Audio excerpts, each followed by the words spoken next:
miaka mitano tumefanya kazi, lakini kwa sababu pia nilikosa nauli ya kwenda Canada wakati kijamaa walikuwa wametoroka kwenda Canada, mimi nilikosa nauli, kabidi nijikatae nijihifadhi kwa muda ili jambo hili lipite. Muda umepita na sasa nimerudi kwenye asili yangu ya kuwa mpinzani. Niko tayari kwa lolote na kwa chochote na wala siogopi lolote tena kwa wakati huu. Kuishi CCM unaweza kuwa na amani binafsi, lakini maandiko matakatifu yanasema heri mego kavu pamoja na utulivu kuliko nyumba yenye kelele nyingi, yenye karamu nyingi lakini kuna magomvi. Udiwani wa CCM, unapotaka kuwa diwani wa CCM, kwa waliopata udiwani juzi kati hapa, aliyekosa sana hela ni kwenye milioni 80. Sasa sijajua unachokitafuta ni kitu gani. Unajua kuna muda unaweza ukashinda ukawa wa kwanza. Mimi nikasema unaweza kuwa wa kwanza darasani, kumbe ni kwa sababu kuna wajinga wengi. Siku ukikutana na wajinga ukakutana na wajanja unakuwa mwisho. Kuna mtoto mmoja mwaka fulani alifaulu Matala, alikuwa wa kwanza shuleni kwao kule Matala. Ameleta sekondari ya Bare, ni wa mwisho kabisa. Sasa unaweza kuhisi mahali umeshinda na kwamba CCM saizi Karatu wanajua wameshinda kila kitu, kijiji, vitongoji wameshinda, lakini mmeshinda kwa sababu kuna wajinga wengi. Chadema mlidhani wameisha, lakini hawa ninyi kuna mtu yote aliyewasafirisha. CCM ili wapate mkutano wa namna hii ni kwamba wenye viti wote wa vijiji na watendaji watoe gharama hela ya kijiji, wasafirishe wajumbe, wasafirishe na wanasiasa wote kwa hela ya kijiji.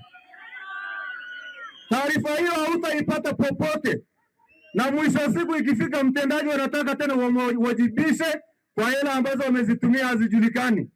Mwisho wa siku ukienda chama ndio mambo yanaanza kutulia, TAKUKURU inanyamazishwa, mambo yanaenda. Leo tumejaribu kuangalia kwa muda mfupi, wamezungumza mambo mengi kwamba ni Chadema ndio ilikuwa inazuia maendeleo Karatu, na kwamba siku sisi amekiongoza Karatu hii, Karatu Mangola itapata lami. Leo tunaenda awamu ya pili ya mbunge, tumempata madiwani wote wa CCM, wenye viti wa vitongoji wa CCM, kila kitu ni CCM. Lakini angalia barabara ndio hata ya kuchonga kwa kiwango cha Mwara imeshindikana. Maisha yamekuwa magumu. Wakati tunakuja Karatu hii, tunakuta njiani mabodaboda wanasukuma pikipiki, mafuta imekatika kwa sababu ukitaka lita moja shilingi 4,300. Ndugu zangu, nataka niwaambie watu wa Karatu, hakuna kitu kibaya kama kuwa na mfumo mmoja wa kisiasa. Ni sawa na mimi, asili yangu ni Mwarasi.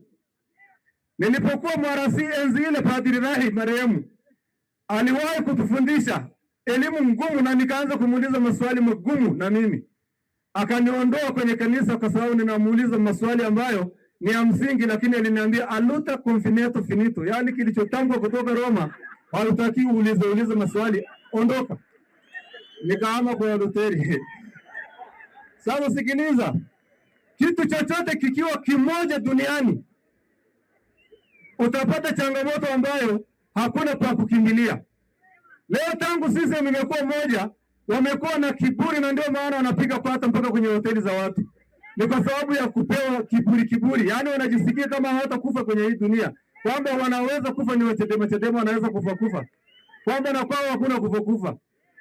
Ni kiburi, lakini iko siku, na nataka niwaambie, ile damu ya watu iliyomwagika tarehe 29 italia kwenye hii ardhi, na Mungu sio CCM. Mungu hajawahi kuwa mwenyekiti wa CCM. Mungu yuko mbinguni, anaangalia haki, na iko siku nchi hii tutaishika na tuiongoza nchi hii kwa neema ya Mungu.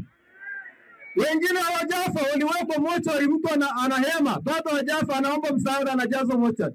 Wengine wanapakiwa kwenye tipa, wanafukiwa na skaveta.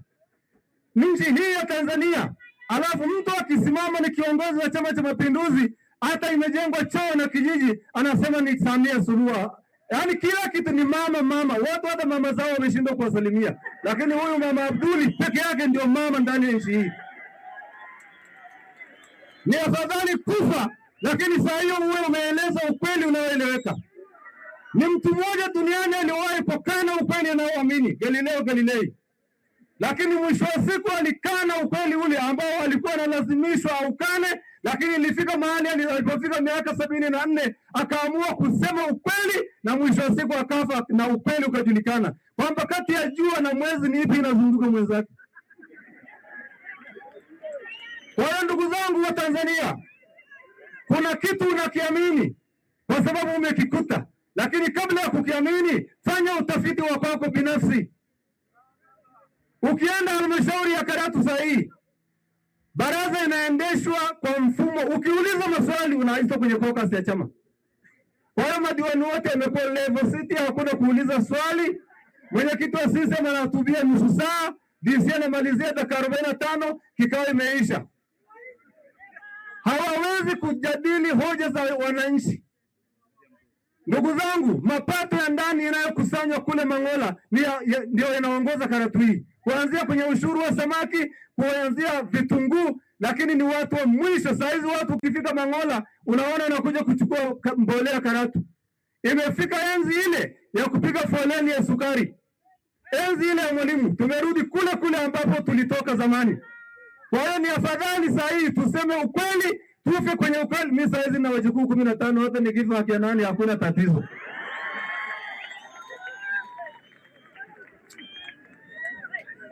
Na washukuru sana watu wa Karatu, muda akhozin tagatikmis. Ana dorni araki hala gara akun saati kwa yeloginu ma. Ana nauma saati kwa asma akudora saati kwa ginu lake. Ana haraki pamoja wangu wote. Na niko tayari sasa kuamsha na watu wenzangu kuhakikisha tunaleta mabadiliko ya kweli Karatu hii. Sisi wamepata nafasi lakini wameshindwa kuitumia, ni kugombana. Ukienda kwenye vikao ni ugomvi. Kwa hiyo ndugu zangu, kwa sababu mkutano huu sio wa kwangu, nina allergy ya kuongea, nitatafuta nafasi yangu binafsi nyingine, na kwa kuwa sasa nipo kwenye harakati hizi, nitaongea vya kutosha na muda ninao na uwezo wa kuzungumza ninao. Asanteni sana.